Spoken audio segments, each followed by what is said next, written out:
Hey everybody from Crescent City. Yeah, there's been a big storm passed and now the weather is fantastic, so I thought I would take advantage and get the trike out, ride around, see how everything looks. The weather here can change very quickly. It can go from bright sunshine to fog and clouds and big winds in no time.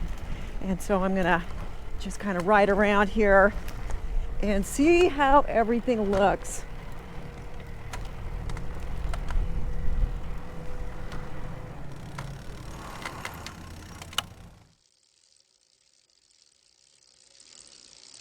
Come on, Myrtle, let's go.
All right, so I'm out riding around Crescent City. It's quiet, so quiet here in Crescent City.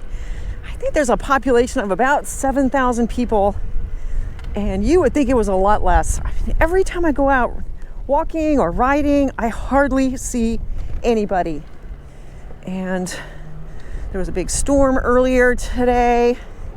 Last night rained a lot. And this afternoon, it's just gorgeous.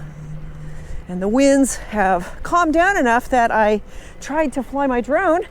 I was thinking it'd be really fun to do some active track where the drone follows me as I'm riding. But I have really found that I have no luck with that feature of my drone at all. It just loses me. You have to put a little square around whatever it is you want to have the drone track. And so I'll put a square around myself on the trike. You press go, hit the video record button, and it starts, and maybe for 5 seconds it'll track me, and then it just loses me. And so I'm not really sure what I'll do about that. Of course, it wasn't any better with my last drone either, and it's one of the reasons why I upgraded to this drone. Was they said the active track had been improved, but I am not finding that to be the case. But otherwise, it's a great drone. And there's lots of places here to fly. Like this scene right here. That sounds like a pretty fun place to fly, doesn't it? Yeah, let's get the bird in the air.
I've just had a lovely afternoon riding around Crescent City. It's just so beautiful here and quiet. There's just not very many people on the roads, and the roads are very wide, or like the road I'm on, it has a big shoulder, and it's just been really beautiful. Started off clear and it got a little bit cloudy, and now it's clear again, but I was able to fly my drone, and now it's getting to, sun's starting to set, but just a lovely spot, and I'm really looking forward to exploring more of the area. There's just beautiful places to hike and walk and ride my trike, fly my drone, and I'm really looking forward to sharing it on my YouTube channel with everybody. So I hope everybody stays safe and stays healthy, and as always, thank you for watching.